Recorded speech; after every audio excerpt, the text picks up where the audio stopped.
अस्सलाम वालेकुम नाज़रीन, साइट में भलीकार आऊँ अवां सां गॾु नाज़िया मीर। नाज़रीन, अमरीका ईरान ऐं इज़राइल विच में जंगबंदी त बरक़रार आहे, पर आबनाए हुर्मज़ ते मुसलसल छिकताण वधी रही आहे ऐं हीअ जेका समूरी सूरत-हाल छिकताण वारी असर अचे पई, ही तॾहिं थी अमरीकी सदर आबनाए हुर्मज़ में ख़ासि करे जेके ईरानी बंदरगाहुनि तां जेके बेड़ा अचनि था या वञनि था उन्हनि जी बंदिश जो ऐलान कयो ऐं उनखां पोइ उन ते अमल शुरू थियो, जंहिंखां पोइ हीअ छिकताण हाणे तमामु घणी वधी चुकी आहे। गुज़िरियल ॾींहुं बि ईरान न रुगो जवाबी धमकी ॾिनी आहे, इन ॻाल्हि जो इज़हार कयो त जेकॾहिं ईरान जी कंहिं बंदरगाह खे को नुक़सानु थियो त पोइ विच ओभर में का हिक बि बंदरगाह महफ़ूज़ न रहंदी। पर उन सां गॾोगॾु इन धमकीअ सां गॾोगॾु चाइना पिणु खुलियल तौर ते मुखालफ़त कई ऐं चीन इहा ॻाल्हि कई त असांजा ईरान सां मुआहिदा आहिनि ऐं कंहिंखे हिन में मदाख़लत न करणु घुरिजे, उनखे पासो करणु घुरिजे। अॼु पिणु चाइना जो अहम बयानु साम्हूं आयो आहे। चीन जो इहो चवणु आहे त हीउ इंतिहाई ग़ैर ज़िम्मेवाराणो क़दम आहे, जंहिंसां जेका जंगबंदी हिन वक़्तु हलंदड़ आहे उनखे पिणु नुक़सानु पहुची सघे थो। नाज़रीन, हिकु पासे हीअ सूरत हाल आहे ऐं ॿिए पासे जेका सूरत हाल आहे उहा उमेदुनि सां भरियल आहे। पाकिस्तान जूं मुसलसल जारी सफ़ारती तोड़े टियाकड़ीअ वारियूं कोशिशूं पंहिंजे रंग आणनि पियूं, पंहिंजा असर ॾियनि पियूं ऐं हिन भेरो ॿीहर उमेद पैदा थी आहे त ॿई धुरियूं ॻाल्हियुनि जे ॿिए दौर जे हवाले सां न रुगो पुरुमीद आहिनि, पर ॼाणाए पियो वञे त तमामु जल्द को वॾो ब्रेक थ्रू थियण जो इम्कानु आहे। उन हवाले सां रॉयटर्स जी इहा ख़बर आहे नाज़रीन त हिन सिलसिले में जेको हीउ हलंदड़ हफ़्तो आहे, इन हलंदड़ हफ़्ते दौरान ई का वॾी डेवलपमेंट साम्हूं अची सघे थी ऐं हिन वॾी डेवलपमेंट जे हवाले सां न रुगो अमरीका पर ईरान पिणु तयारु आहे। ऐं ॼाणायो पियो वञे त ईरान जी सिक्योरिटी जे हवाले सां जेको बार बार ॿिन्ही मुल्कनि पारां पाकिस्तान जे अहम किरदार जी साराह कई वई आहे, पर उन सां गॾोगॾु Iran security point of view सां बि तमामु घणे एतमाद जो इज़हार कयो आहे। पाकिस्तान जे हवाले सां जो इहो चवणु आहे त असीं ॻाल्हियुनि जे लाइ तयारु आहियूं, पर असां जी जेकॾहिं ॻाल्हियुनि जो ॿियो दौर थिए थो त असांजी जेका तरजीह हूंदी उहो पाकिस्तान हूंदो। वेन्यू जे एतबार सां पाकिस्तान पिणु मेज़बानीअ जी चाकड़ीअ जी आछ ॿिन्ही मुल्कनि खे कई आहे। जॾहिं त अमरीका जो जेको बयानु साम्हूं अचे पियो, हिकिड़ो तमामु अहम बयानु हुनजो इहो बि साम्हूं अचे पियो त ईरान मां हाणे जिन सां ॻाल्हियूं थियनि पियूं असांजियूं उहे तमामु सही माण्हू आहिनि ऐं असीं ॿई मुआदे जे लाइ तयारु आहियूं, पर बॉल जेको आहे उहो तेहरान जे कोर्ट में आहे। असीं पंहिंजी ॻाल्हि रखी चुकिया आहियूं। रॉयटर्स जो इहो बि चवणु आहे त हीअ जेका डेवलपमेंट थियणु वञे पई, थी सघे थो ॿई धुरियूं इस्लामाबाद में ई अचनि, वेन्यू साॻियो हुजे ऐं इहो बि ॼाणायो पियो वञे त हे जेका ब्रेक थ्रू हूंदो इन करे बि तमामु वॾो हूंदो त हाणे जेका सीनियर जेका क़यादत आहे ॿिन्ही मुल्कनि जी इम्कानु आहे त शायदि उहा हाणे हिन भेरे ॻाल्हियुनि जे ॿिए दौर में हिसो वठे। त नाज़रीन, हीअ अपडेट्स आहिनि, इन्हनि ते वधीक गुफ़्तगू कंदासीं। जेको पैनल मूंसां गॾु मौजूदु आहे गुफ़्तगू जे लाइ उनजो तारुफ़ असां कराईंदसि। जो कि पैनल में गुफ़्तगू जे लाइ मूंखे जॉइन कियो आहे नाज़रीन ब्रिगेडियर रिटायर्ड बाबर अलाउद्दीन साहबनि, वीडियो लिंक ज़रिए हिन प्रोग्राम जो हिसो आहिनि। सीनियर डिप्लोमेट आहिनि GR बलोच साहब, वीडियो लिंक ज़रिए हिन प्रोग्राम जो हिसो आहिनि। ऐं सीनियर सहाफ़ी तर्जिया निगार डेली सिंधियार जा एडिटर आहिनि एजाज़ महर साहब, मूंसां गॾु वीडियो लिंक ज़रिए हिन प्रोग्राम में मौजूदु आहिनि। अवां सभिनी खे भलीकार, अवां सभिनी जी महिरबानी, मां गुफ़्तगू जे लाइ वक़्तु ॾिनो। जी असां अवां खां गुफ़्तगू जो आगाज़ कयां थी। छा चवंदो अवां हिन ब्रेक थ्रू जे हवाले सां कंहिं वॾी अॻभराई जे हवाले सां ख़बरूं साम्हूं अचनि पियूं ऐं रॉयटर्स जो इहो चवणु आहे त इन क़िस्म जी जेका डेवलपमेंट या ब्रेक थ्रू असां चऊं उहो तमामु जल्द थियण जो इम्कानु आहे ऐं थी सघे थो त हिकु भेरो ॿीहर इन जी मेज़बानीअ जो जेको ताज हुजे उहो पाकिस्तान जे सिर ते अचे। महिरबानी, बिल्कुलु सही आहे। आई थिंक अल्लाह ताला को एज़ाज़ ॾिनो आहे असांखे, अमन बरदार, अमन जो झंडो खणण वारो, अमन जी रोशनी खणण वारो, जंग खां ख़िते खे बचाइण वारो, जंग खां हिन दुनिया खे बचाइण वारो ऐं बिरादर मुल्क ईरान खे के ॿिए वॾी मुसीबत खां बि कंहिं हद ताईं महफ़ूज़ रखण वारो ऐं ख़िते खे ॿिया जेके GCC जा कंट्रीज़ आहिनि। बल्कि मां हमेशह ई चवंदो आहियां इन्हनि डिस्कशन में तव्हां सां त हीउ ख़तरो जेको हुयो सो हरमैन शरीफ़ैन लाइ हुयो, या एग्ज़ैजरेशन न आहे। जेकॾहिं डायरेक्टली को न करे हा तो बि को थर्ड पार्टी जो को प्रोवोकेटर just to inflame Muslim feelings, just to inflame a bigger war between Islam and other countries would have been done. त मुंहिंजो इहो ख़्याल आहे हिकिड़ी वॾी जॾहिं तारीख़ लिखी वेंदी पाकिस्तान जे लाइ त मां सम्झो this will be one of the most I think important chapter, A golden chapter in the successful जेका डिप्लोमेसी आहे उनमें। जेका इहो दोबारा दोहराइजे अचनि में को वञे को त अल्हम्दुलिल्लाह पाकिस्तान पंहिंजी मारका हक़ जी जेका मिलिट्री फतह हुई उनजो असां इहो ई सोचियो पिए त इन मिलिट्री फतह खे कीअं असां इकोनॉमिक फतह मुआशी फतह ऐं डिप्लोमेटिक फतह जेका आहे उन में कीअं असां कन्वर्ट कयूं, तंहिं लिहाज़ सां कॾहिं कॾहिं असांजी दुआ लॻी बि थी वञे, अहिड़ो अपॉर्चुनिटी अची वियो, ऑल्दो असांखे जंग न आहे पसंदि, लेकिन हिकिड़ो क्राइसिस ई अपॉर्चुनिटी क्रिएट कंदा आहिनि, तंहिं लिहाज़ सां उहा अपॉर्चुनिटी अची वई ऐं पाकिस्तान पंहिंजो फर्ज़ निभायो.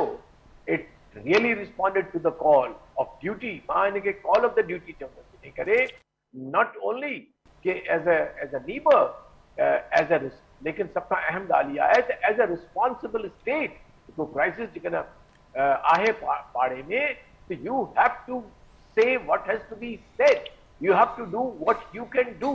बाक़ी हर चीज़ असांजे बस में न आहे, but I think the very fact of Pakistan taking this initiative and in the face of total pessimism, total provocation, even अॼु ताईं बि जहिड़ो कर, ऐं इहा बि वॾो कमाल आहे त जॾहिं दुनिया चए पई त हीउ त वॾो आर्मेगेडॉन वरी जेको आहे so it is going to happen on the sea, on the high sea, पोइ बि पाकिस्तान पंहिंजो एफर्ट्स जारी रखियूं आहिनि, चैनल खुलिया पिया आहिनि, ऐं तव्हां पाण था ॿुधायो, अलाह करे तव्हांजी ज़ुबान मुबारक थिए त वरी बि हिकु ॿी ॿियो इनशाअल्लाह दौर पाकिस्तान में थींदो ॻाल्हियुनि जो, ऐं अलाह करे का वॾी जेका आहे सा ब्रेक थ्रू थिए, अमन अचे. आई थिंक हीउ ख़ितो ऐं हीअ दुनिया हाणे जंगूं नथी बर्दाश्त करे सघे. इट इज़ टू मच, काफ़ी थी वियो. It is enough.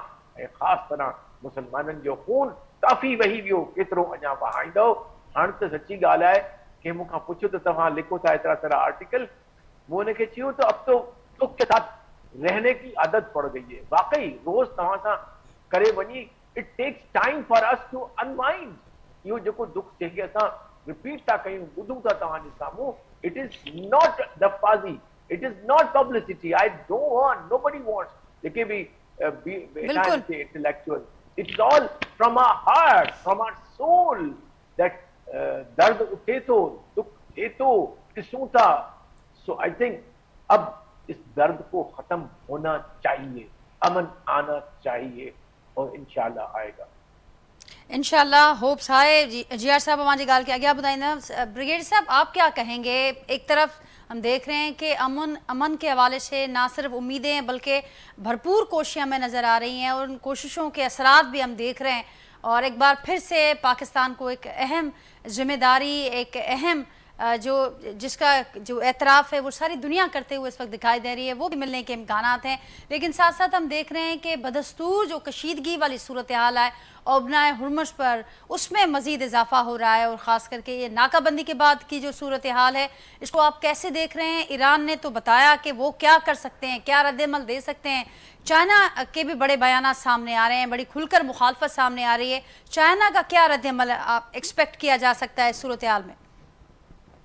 बहुत शुक्रिया जी. जब इस तरह की जंग की सूरत हाल होती है, जब तनाज़ात इतने पेचीदा होते हैं, तो ये चीज़ें साथ साथ चलती हैं. ख्वाहिश तो हमारी है अमन हो, और ज़्यादातर लोग, ज़्यादातर ममालिक अमन ही चाहते हैं. पाकिस्तान तो अमन का अलमबरदार होने के तौर पर दुनिया में एक नया रूप हमारा सामने आया. अदो एज अ रिस्पॉन्सिबल स्टेट हम अमन के दायी तो हमेशा से रहे हैं, लेकिन इस तरह जो हमने एफर्ट्स किए हैं इस खत्ते में अमन और पीस को कायम करने के लिए, उसकी दुनिया मुतरफ है, वो कोशिशें जारी हैं. वो कोशिशें अभी भी जारी हैं. आपको जहाँ एक तरफ आबना हुर्मुज़ के मुतालिक कुछ ऐसी खबरें मिलती हैं जो कि तशवीशनाक हैं, आपको अमरीकी सदर के भी कुछ ऐसे बयानात पढ़ने को, सुनने को मिलते हैं जो कि तशवीशनाक होते हैं. तो साथ ही साथ आपको ये खबरें भी मिलती हैं कि पाकिस्तान बदस्तूर कोशिश कर रहा है कि ईरान और अमेरिका के दरमियान बातचीत का एक और दौर हो, और वो इस्लामाबाद में हो, ताकि ये जो प्रोसेस है किसी मंतकी अंजाम तक पहुंच सके. ईरान ने भी उसको वेलकम किया है, अमेरिका पहले उसको कहता रहा है कि जी हमें उस पर कोई एतराज़ नहीं है. तो डेफिनेटली कोशिशें तो हैं, और मुझे अभी भी उम्मीद है इंशाल्लाह, चूँकि हम एक नीति से काम कर रहे हैं, ये कोशिशें बराबर साबित होगी, क्योंकि पूरी दुनिया की इन कोशिशों को हमायत हासिल है. दुनिया में शायद ही कोई ऐसा मुल्क हो सिवाय इसराइल या अमेरिका और इन हिंदुस्तान के, जो इन कोशिशों को सराहता ना हो, जो इन कोशिशों को एक्नॉलेज ना करता हो, मोतरफ ना हो. इसलिए उम्मीद की जानी चाहिए कोशिशें बराबर साबित होंगी. जहाँ तक आबना हुर्मुज़ का ताल्लुक है, उसके ऊपर यकीनन कशीदगी है, लेकिन जो कुछ बयानात आ रहे हैं, उम्मीद की जानी चाहिए कि उस हद तक चीज़ें नहीं जाएंगी. और उसमें भी जो कि यूरोपियन ममालिक शामिल हैं, इन्वॉल्व हैं, तो उसकी वजह से उम्मीद की जा सकती है कि तसादम किसी सूरत हाल पैदा नहीं होगी।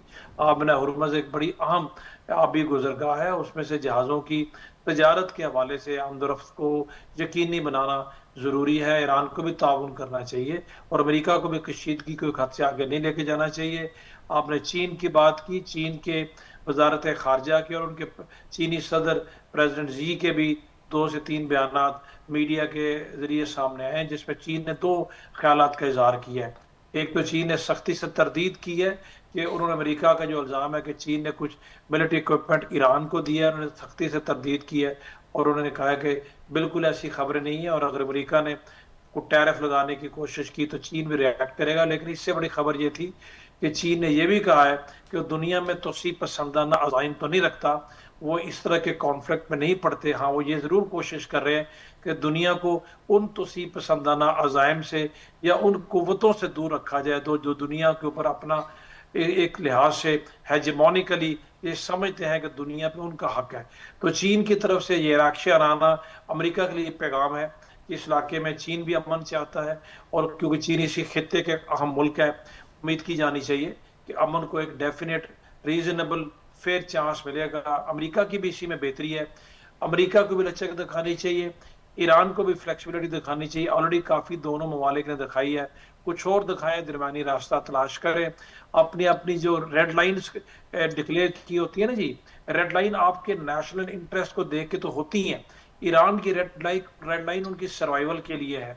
अमेरिका की रेड लाइन जो है उनका ताल्लुक अमेरिका का दुनिया में जो एक दायरा कार वसी करके वो दुनिया के हर खत्ते में अपना असर रसूल रखना चाहते हैं, उस हवाले से है। इजरायली मोटिवेटेड है, ज़ायनिस्ट मोटिवेटेड है, तो थोड़ी बहुत तब्दीली लाने की जरूरत है। सबको स्पेस देनी चाहिए, उम्मीद की जानी चाहिए कि ये कोशिश बावरा साबित होंगी और अमन होगा और दुनिया सुख का सांस लेगी। लेकिन पॉजिटिव इंडिकेशंस है दुनिया की इंपॉर्टेंट पावर हाउसेज की तरफ से, यूरोपियन कंट्रीज की तरफ से, जो कि हमेशा से ट्रेडिशनली अमेरिका के हमायती एलाइज रहे हैं, उन्होंने भी इस दफ़ा एक इंडिपेंडेंट लाइन ली हुई है।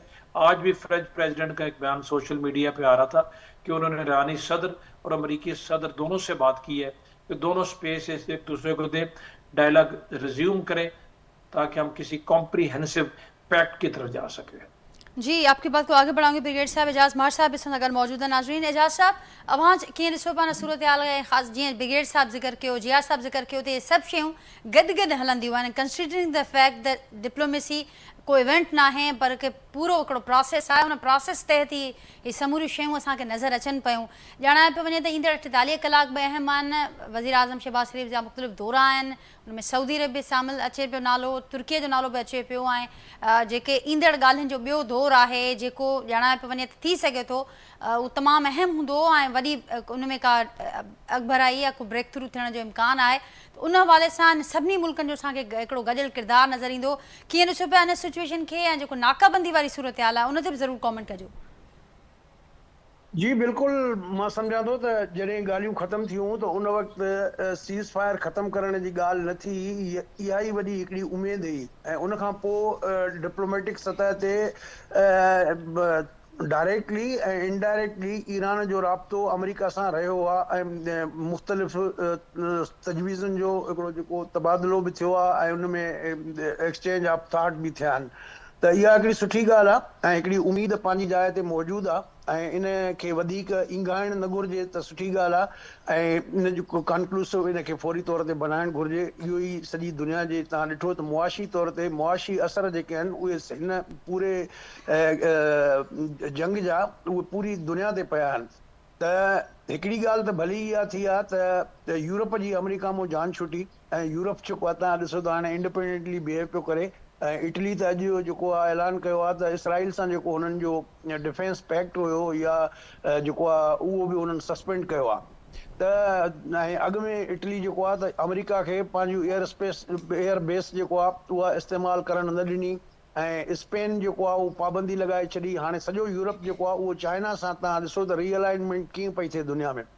त UAE जो डेलीगेशन बि हिन वक़्तु चाइना में वेठो आहे, रशिया जो जेको फॉरेन मिनिस्टर आहे उहो बि चाइना में वेठो आहे ऐं प्लस जेको आहे त स्पेन जो जेको प्राइम मिनिस्टर आहे उहो बि चाइना। त मक़सदु हिन महिल जेको आहे चाइना जो रोल जेको आहे दुनिया में हिकिड़ो उभरी रहियो आहे वर्ल्ड पावर जी हैसियत में ऐं सभु जेको आहे उन ॾांहुं ॾिसी रहिया आहिनि।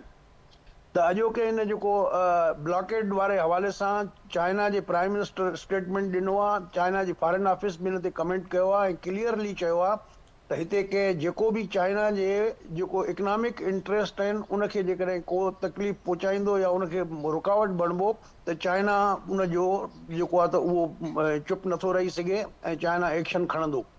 त उन मां त लॻे थो त ज़ाहिर आहे त अमेरिका जेका ही ब्लॉकेड कई आहे उहा घणे भाङे, छो त इन लंघ मां जेको वञे थो तेल उहो त सभिनी मुल्कनि ॾे त अचे थो, पर घणो चंक जेको आहे उहो चाइना थो वञे ऐं इंडिया थो वञे। त इंडिया खे अल्टरनेट जेको आहे उहो रूसी पाबंदी जी सूरत में मिलियो, पर उन सॼे मामले में लॻे थो त ही घणो अरसो ही लंघ बंदि नथो करे सघिजे ऐं इहा रियलाइज़ेशन ट्रम्प साहब खे बि आहे। ऐं इन वाक़े खां बजाए जेको अहिड़ो को अणवणंदड़ वाक़ियो थिए जंहिंसां जेको आहे वरी जंग जो ॿीहर उभरण जो इम्कान हुजे, मां सम्झां थो त इन शइ जो इदराक कंदे सभिनी खे पंहिंजो ज़िम्मेवाराणो किरदारु अदा करणु घुरिजे। ऐं चाइना जेको इहो कमेंट कयो आहे त अमेरिका इहो गैर ज़िम्मेवाराणो क़दम खयों आहे, त मुंहिंजो ख़्यालु आहे त उहो फीलिंग अमेरिका खे बि जितां किथां आहे। ऐं कल्ह ताईं जेका सिचुएशन हुई त जेको हिननि जो वेझो जहाज़ आहे उहो इहो ई अब्राहम लिंकन जेको फ्लीट आहे इहो 200 किलोमीटर आबनाए हॉर्मज़ खां परे बीठो आहे। त उते आस पास में उन्हनि जी को अहिड़ी मूवमेंट कोन्हे का, जेकॾहिं हिते मूवमेंट थींदी त ईरान इन ते एक्शन बि करे सघे थो। पर मां सम्झां थो त फ़िलहाल जेको आहे इन जो डिप्लोमेटिकली को न को हल कढियो वेंदो, जहिड़े तरीक़े सां ॻाल्हियुनि जो हले पियो त हिन वीकेंड ते जेको आहे वरी ॿीहर मुलाक़ात थींदी ऐं होपफुली जेको आहे पाकिस्तान में ई थींदी, इस्लामाबाद में थींदी, छो त ईरानी जेको डिप्लोमेट्स उन्हनि कंसेंट ॾिनी आहे त असांजी प्रायोरिटी जेको आहे उहा इस्लामाबाद ई आहे। ऐं पर उन्हनि साॻे वक़्तु इहो बि चयो आहे त ॿी धुर जो असांखे अंदाज़ो कोन्हे त हुननि जो छा ख़्यालु आहे या डेट बि फिक्स न थी आहे।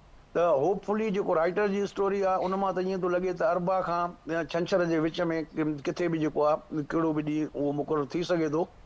त मुंहिंजो ख़्यालु आहे इहो हिकिड़ो सेंसिबल ॻाल्हि आहे त डिप्लोमेसी प्रिवेल करे पई ऐं डिप्लोमेसी खे जेको आहे उहो हिकिड़ी अहमियत ॾिनी पई वञे ऐं शयुनि खे वधाइण जेको आहे उहो न पियो कयो वञे। बिल्कुलु। एजाज़ साहब जमा ॻाल्हि कई त हाणे इन शइ जी रियलाइज़ेशन बि सभिनी खे मौजूदु आहे त केतिरो दुनिया भोॻियो आहे ऐं केतिरो वधीक इन जो नुक़सानु थी सघे थो। इन जे करे जीअं मां बि ज़िक्र कयो त इहा सेंसिबल ॻाल्हि आहे त डिप्लोमेसी प्रिवेल कंदे असांखे नज़र अचे पई, सैनिटी प्रिवेल कंदे असांखे नज़र अचे पई। जिया साहब होप्स तमामु घणियूं हाई आहिनि ऐं जीअं एजाज़ साहब ॻाल्हि कई त ईरानी त पंहिंजी ख़्वाहिश जो इज़हार करे चुका आहिनि त जेकॾहिं ॻाल्हियुनि जो ॿियो दौरु जेका रॉयटर्स जी स्टोरी मूजिबि त ही अरबा खां कमिंग संडे ताईं अहम ॾींहं हूंदा ऐं को ब्रेक थ्रू थी सघे थो। वेन्यू जे हवाले सां मां सम्झो पिया त ईरान जहिड़े हिसाब सां पंहिंजी ख़्वाहिश जो इज़हार कयो आहे त इन जे पुठियां सिक्योरिटी जो जेको हिकिड़ो वॾो एलिमेंट आहे उहो बि मौजूदु हूंदो ऐं इन हवाले सां उन्हनि जो चवणु आहे त असांजी इहा राय आहे, बाक़ी जेका ॿी धुर आहे उहो पंहिंजे बारे में ॿुधाईंदी त उन्हनि खे बि मां सम्झो पिया त पाकिस्तान हिकिड़ो एक्सेप्टेबल वेन्यू लॻंदो हिन सूरत हाल में। मुंहिंजो ख़्यालु आहे पाकिस्तान प्रूव करे ॾिठो आहे त पाकिस्तान हिकिड़ो सेफ वेन्यू आहे। Although safety is always relative, लेकिन मुंहिंजे ख़्यालु आहे जॾहिं तव्हांखे तमामु साइट्स खां नज़र थो अचे पियो त सेफ आहे area, but I don't think this even question has reason, चाहे वो ईरानी हुजनि चाहे अमेरिकन हुजनि। इनफैक्ट ईरानी जेको असांजा जेके आया हुआ महिमान उन्हनि खे त बंदर अब्बास वटि असांजा जेके फाइटर प्लेन्स हुआ उहे एस्कॉट करे पाकिस्तान उन्हनि तो आई थिंक उहा सिमिलर ऐं असां वटि मुकमिल तरह सां हिकिड़ा फुल प्रूफ जेके सिक्योरिटी अरेंजमेंट हूंदा आहिनि, SOPs आहिनि असां वटि ऐं वेल रिहर्स वेल इम्प्लीमेंटेड जेके सिक्योरिटी अरेंजमेंट्स आहिनि। So I don't think there is a issue of the security जो इशू आहे। असल में basically Pakistan security point of view सां मूं इहो चयो त जेके अवां सम्झो पिया त ईरान ने जेका ख़्वाहिश जो इज़हार कयो आहे वेन्यू जे हवाले सां त हू तमामु घणा मुतमैन हुआ सिक्योरिटी पॉइंट ऑफ व्यू सां के ॿिए वेन्यू खे वठी जे कंपैरिजन में। जी जी डेफिनेटली हू ॾाढा इन करे आहिनि जो पाकिस्तान प्रूव करे छॾियो।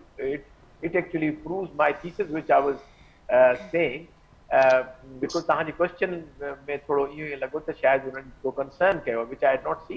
उन्हनि त मुकमिल तरह सां एतमाद ऐं इत्मीनान जो जेको सो कयो आहे। उन खां वधीक जेको आहे सो इहो आहे त how did Pakistan conduct this mediate. उन में जेको प्रोफेशनलिज्म हो, हाणे असां उनजी थोरी बारीकी में ई मां वञा थो त कीअं इन में छा आहे त ॿ मुख़्तलिफ़ आहिनि धुरियूं ऐं हर धुर सम्झे थी त मुंहिंजो पॉइंट ऑफ व्यू दुरुस्त आहे, लेकिन इहा ॻाल्हि असां सभिनी खे ख़बर आहे त असल जेका एग्रीमेंट थींदी आहे it is somewhere in the middle one. Second जो जेको जवाबदारी हूंदी आहे मीडिएटर जी त हू ॿिन्ही खे ख़तरात खां आगाह कंदो आहे त जेकॾहिं तव्हां पंहिंजी in extreme situation extreme position ते तव्हां क़ाइमु था रहो त इन जा रिस्क छा आहिनि, कॉस्ट छा आहे। सो ॿिन्ही तरफ़ां ॿुधायो वेंदो आहे ऐं हुनखे असांखे सभ खां जेको फ़ाइदो वॾो पाकिस्तान खे आहे त असांखे ईरान जी ज़मीनी जेके रियलिटीज़ आहिनि, हक़ीक़त आहे, उनजी कैपेसिटी आहे, उनजी तमामु हिते सुठी असेसमेंट आहे ऐं उनजो ज़िक्र पाण प्रेसिडेंट ट्रम्प कयो आहे। त मुंहिंजे ख़्याल आहे उहो बि हिकिड़ो असांजो एज आहे जेको असां अमेरिकन सां, अमेरिका जी पावर जी हर हिकु ख़बर आहे, लेकिन जेका ख़बर नाहे या थोरो एम्बिगुअस आहे उहा आहे ईरान जी पोटेंशियल पावर, ठकियल पावर ऐं its ability to resist and resist. उहा हिकिड़ी इमोशनल ॻाल्हि आहे, इंटेलेक्चुअल आहे ऐं उन्हनि जी पंहिंजी वॉर प्लानिंग आहे, उन में पाकिस्तान के एज आहे। आई don't think any other country, any other venue would have these facilities apart from the geographical security and physical security. Asal maslo hai that how much can we give qualitative input to be a facilitator? So I'm talking facilitator quote unquote as a concept. The facilitator would bini dhuran jo information to hoje bini dhuran la ko asa what scenario balki ma ta sa share kando hala ya ka nikal gal kone त पाकिस्तान जी foreign office जेको गुज़श्ता काफ़ी हफ़्तनि खां वठी मुख़्तलिफ़ scenario building कंदी रही आहे त जेकॾहिं हीउ थियो त छा थींदो, हीउ थियो त छा थींदो, ऐं उहे सीनारियोज़ पंहिंजे लीडरशिप सां जेके आहिनि से शेयर थिया आहिनि, पोइ उन्हनि ते बेस थी हिकिड़ो ब्लू प्रिंट ठहियो आहे त जेकॾहिं ए जेका पार्टी चवे थी त हीउ कयूं त बी जो छा रिएक्शन हूंदो, पोइ बी जी रिएक्शन ते काउंटर रिएक्शन छा हूंदो, उहे तमामु सीनारो बिल्डिंग करणी पवंदी आहे। पोइ वञिणो हूंदो आहे, इहो रुॻो कोन्हे अस्सलाम वालेकुम करे त भई तव्हां पाण में ॻाल्हायो असां चांहि थी अचूं था। No, that is not, it happens. Pakistan ऐं असांखे ख़बर आहे त जॾहिं ग्रुप उन्हनि जी ॿिन्ही जी वन टू वन न बल्कि जेका फिज़िकल मीटिंग थी आहे उन्हनि जी आम्हूं साम्हूं वेहण जी जेका 50 सालनि खां पोइ उहा वॾी हिकिड़ी ब्रेक थ्रू हुई त ईरान ऐं अमेरिका जी। त उन में असांजो फील्ड मार्शल ऐं ॿिया जेके officers they were right there facilitating till late night. I think पूरी राति वेठा हुआ, सुबुह जो हू हलिया विया होॾां ऐं पंहिंजे घर हलिया विया। So I think Pakistan has been has what they call, we have dived deep into this, more than mediation, more than facilitator. Chakran, we feel it from our heart, as I said in the earlier. It is not just lafazi, it's not only the PR, it is more than that. Our future, our emotion, our entire nation's moods कि असांखे कंहिं तरह सां बि इहा जंग बंदि कराइणी आहे। बिल्कुलु बलोच साहब, बिल्कुलु दुरुस्त पिया फरमायो। ऐं जेके असांजा पाड़ेसरी आहिनि, राइवल्स बि आहिनि, भारत जे अॻूणे ऑफिसर बि पाकिस्तान जी असराइती फॉरेन पॉलिसी जी साराह कई आहे। जेडी वेंस अॼु उन सां गॾोगॾु जेडी वेंस हुजे या उहा जेका ईरानी टीम या सॼी दुनिया हाणे इन अहम किरदार के डिस्कस भी करे पई, उनके मान भी दे पई। ब्रिगेडियर साहब, आप क्या कहेंगे वो नुकात जो डेडलॉक का सबब बने? दोनों ममालिक ने एक दूसरे को अपनी रेड लाइंस भी बता दी और अब जो मज़ाकरात का दूसरा दौर होगा ऑब्वियसली उसमें ये जो सारे नुकात हैं, आप क्या समझते हैं, किन नुकात पर आप समझते हैं कि कोई विन विन सिचुएशन, कोई मिडिल ग्राउंड बन सकता है और बात बन सकती है, और कौन से नुकात आप समझ रहे हैं कि ये जो लिस्ट शेयर हुई है इसमें से कुछ ऐसे होंगे जिनके लिए गारंटी दरकार होगी दोनों फरीकैन को? देखिए जी, ज़्यादातर अमेरिका ने भी जो रद्दमल दिया है और ईरान ने भी, दोनों रद्दमल से एक चीज़ वादे है कि वो खुद ही कहते हैं कि ऑलमोस्ट तमाम नुकात पर कंसेंसस डेवलप हो गया था बाय एंड लार्ज। कुछ मेजर इशूज नहीं थे एक्सेप्ट फॉर न्यूक्लियर इशू। उसमें अमेरिका कहता है हम भी पीछे हटने को तैयार नहीं, मेरी रेड लाइन है। ईरान भी उस पर कोई पीछे हटने को उस तरीके से तैयार नहीं, कोई गारंटी देने को तैयार नहीं है। और हमें ईरान की किसी बात पे इसकी यकीन नहीं है कि वो बकौल अमेरिकन के कि उनमें सलाहियत है, उनके अंदर रिसोर्सेज अवेलेबल है कि आज नहीं तो कल वो किसी स्टेज के ऊपर जौहरी हथियार बना सकते हैं। ईरान कहता है कि हमारा जौहरी हथियार बनाने का इरादा नहीं है, ये हमारा कानूनी हक है जो इंटरनेशनल लॉ हमें देता है कि आप जो एटमी तवानाई है उसको पुरअमन मकासद के लिए आप उसको इस्तेमाल कर सकते हैं, और जब दुनिया के दूसरे ममालिक को ये हक हासिल है तो हमें क्यों नहीं।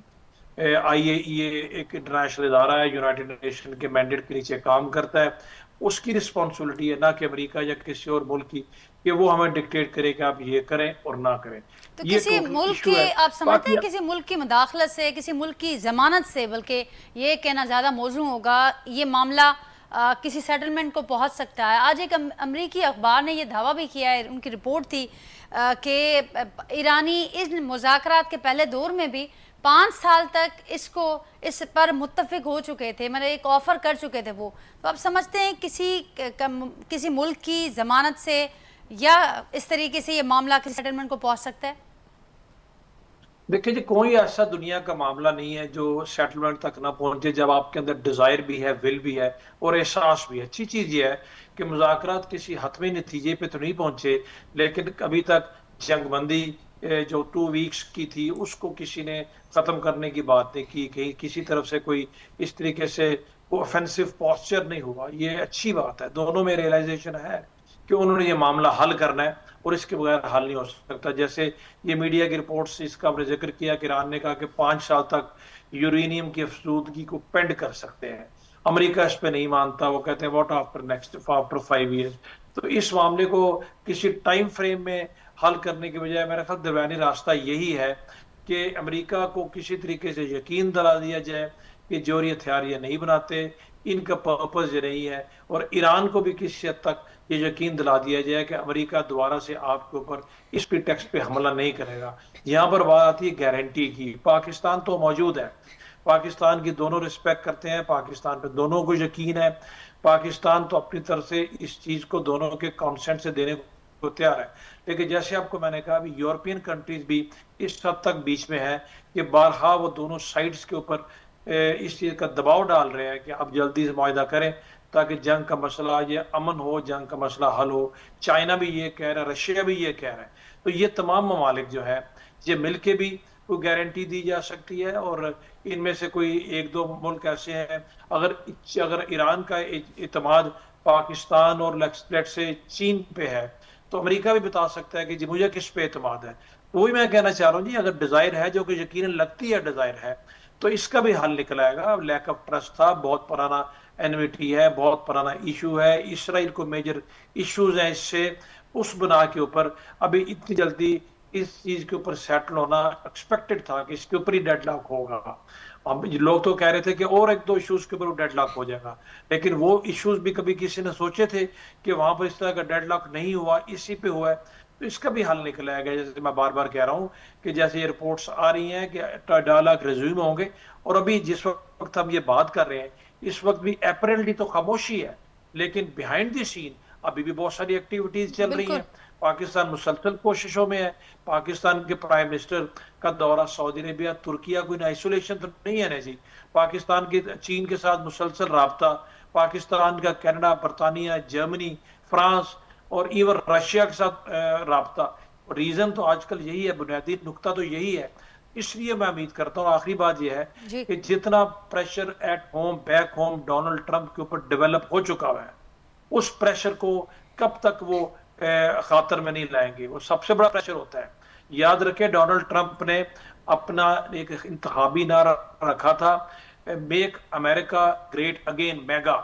अभी अमेरिकन कहते हैं वो किधर चला गया नारा आपने अमेरिका को छोड़ के, तो आप तो दुनिया जहान की जंगों के दूसरे मामलों में पड़ गए हैं। बहुत बड़ा प्रेशर है, वो प्रेशर ओवरऑल दुनिया की डिजायर, कैसा माहौल क्रिएट हो चुका है जो कि सूटेबल है, फीजेबल है कि किसी न किसी मुआहदे तक इंशाल्लाह ये बात पहुंचेगी, किसी न किसी मुआहदे तक ये बात पहुंचेगी। एजाज साहब, जेका गाल ब्रिगेड साहब कही, जियार साहब कही, तो when there is a will there is a way. Desire मौजूद है हर पासे खां, को न को रस्तो निकिरी वेंदो आहे। सम्झो पिया एक पासे खां ही जेको एटमी जेको यूरेनियम वारो मामलो आहे, जोहरी हथियार जंहिं ते अमेरिका जो मौक़िफ़ आहे पंहिंजो, पर ॿिए पासे ईरान मुसलसल सैंक्शन्स जी ॻाल्हि कंदो आयो आहे। सची बात, सैंक्शन्स में जेकॾहिं नरमी थिए थी त इन पॉइंट ते को रस्तो कढण में का आसानी थी सघे थी? बिल्कुलु थी सघे थी। ऐं मां सम्झां थो त अॻु में ॾिसो न ट्रम्प जा पंहिंजा बयान केतिरा कंट्राडिक्टरी आहिनि। अॻु में चयईं त जेको असां हमला जेका पोएं साल 2025 में अटैक कया त असां हुनजी न्यूक्लियर हथियार ठाहिण जी सलाहियत ख़तमु करे छॾी आहे। वरी 9 महीननि खां पोइ ओचितो हुनखे इल्हाम थो थिए ऐं वरी ॿीहर उन ई प्रीटेक्स्ट ते जेको आहे अची अटैक थो करे पियो। त मुंहिंजो ख़्यालु आहे उन में अमेरिका जो केस इलाही कमज़ोर थियो आहे। सॼी दुनिया जेको आहे त उहो Iran J point of view खे अहमियत ॾेई रही आहे ऐं उन खे जेको आहे मञे रही आहे। त ही ज़ाहिर आहे त अल्टीमेटली प्रेसिडेंट ट्रम्प जे लाइ बि एतिरो आसान जेको आहे त उहो न हूंदो त उहो अकेले सिर जेको आहे जहिड़े तरीक़े सां हुन बोर्ड ऑफ पीस में UN खे जेको आहे ईअं हिकिड़ो नाकारा बणाइण जी कोशिशि कई, उहा बि नाकाम साबित थी। ऐं उन खां पोइ जेको आहे आलमी इदारनि खे ख़तमु करे सिर्फ़ु पंहिंजी दादागिरी ऐं डंडे जे ज़ोर ते ताक़त जे ज़ोर ते शयुनि खे करणु।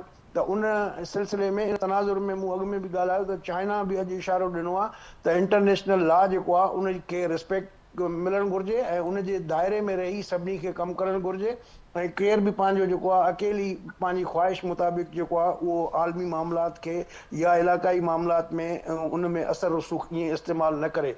त मुंहिंजो ख़्यालु आहे ओवरऑल जेका हिकिड़ी राय जुड़े पई या जेको इंटरनेशनल प्रेशर आहे, इवन इंटरनल प्रेशर जेको 90 लख माण्हुनि जेको आहे तव्हां ॾिसो त 9 लख माण्हू जेको आहे निकिरी आया उन्हनि जी 9 मिलियन 90 लख त उन्हनि प्रोटेस्ट कयो। ऐं अमेरिका में बि जेको आहे उहो हाणे बि मुज़ाहिरा हलनि था पिया, न्यूयॉर्क में बि थियो आहे, कल्ह उनमें गिरफ़्तारियूं बि थियूं आहिनि। त चवण जो मक़सदु त इंटरनल एक्सटर्नल ॿिन्ही फोरम तां प्रेशर प्रेसिडेंट ट्रम्प ते आहे।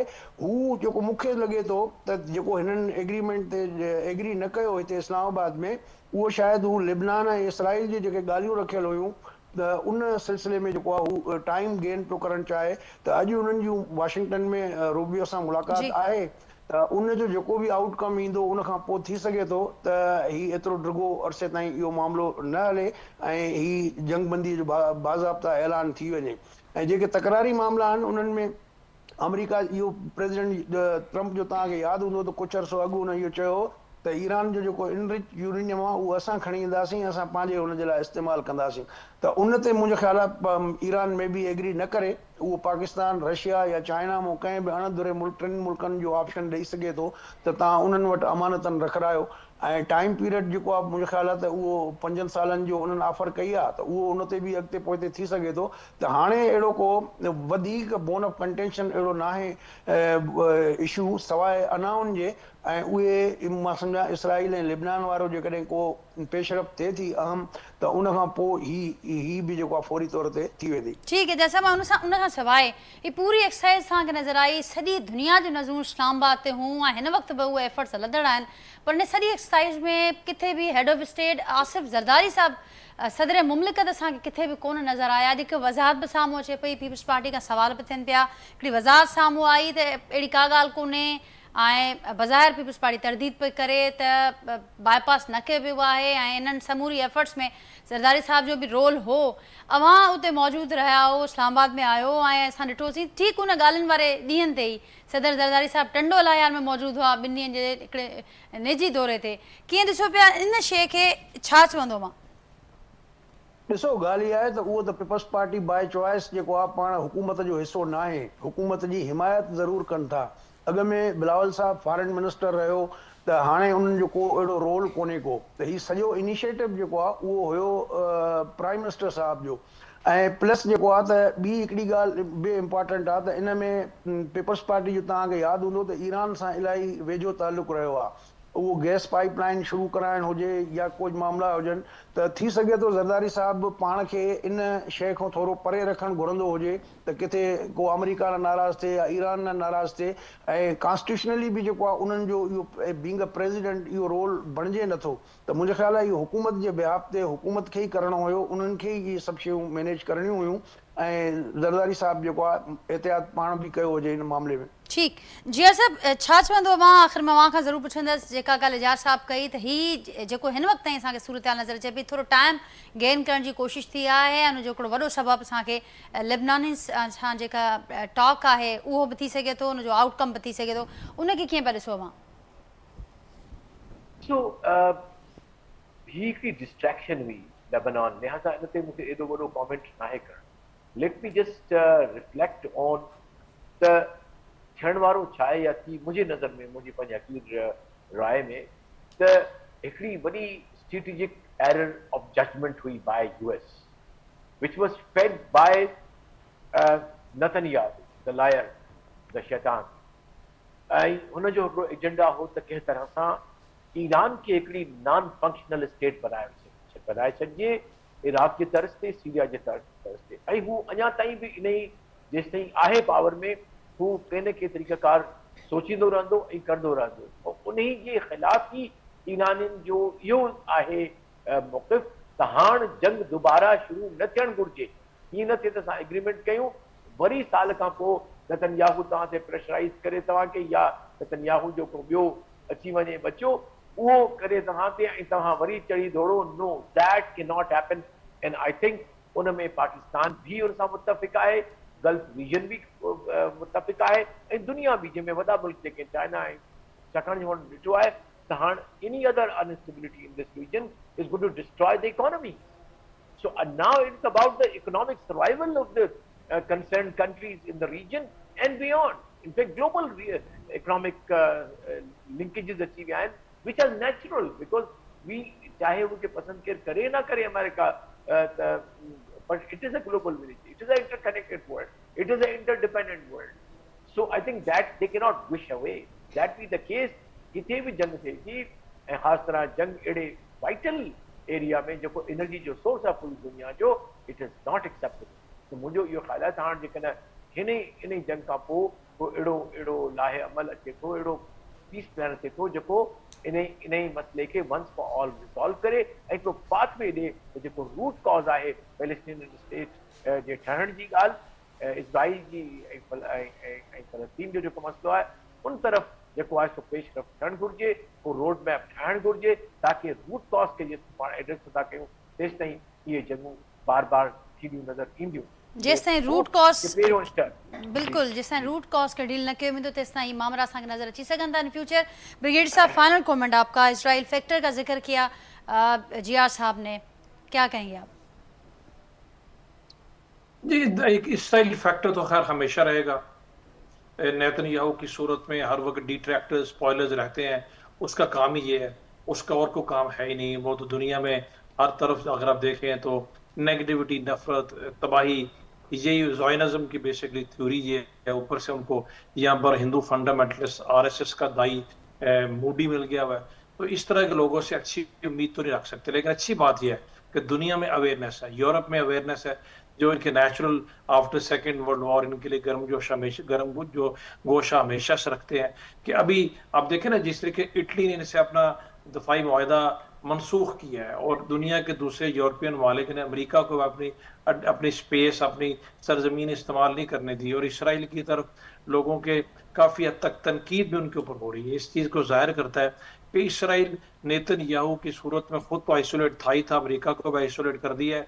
और नेतन्याहू की सोच के लोग जो है वो कभी भी दुनिया में अमन नहीं ला सकते. इसलिए इनको आइसोलेट करना बहुत ज़रूरी है और इनको इस हद तक लिमिटेड करना बहुत ज़रूरी है कि इनके जो एक्सपेंशनिस्ट डिज़ाइन है वो पूरी दुनिया के अमन को खतरे में डालते हैं.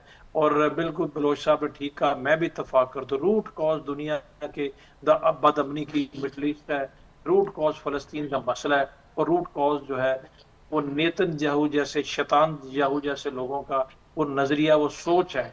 इसलिए इस तरह के लोगों को रोकना होगा, नहीं तो कोई ना कोई इनके हाथों में खेल के इंसानी जानों से भी खेलता रहेगा, इंसानियत की भी तबाही करता रहेगा.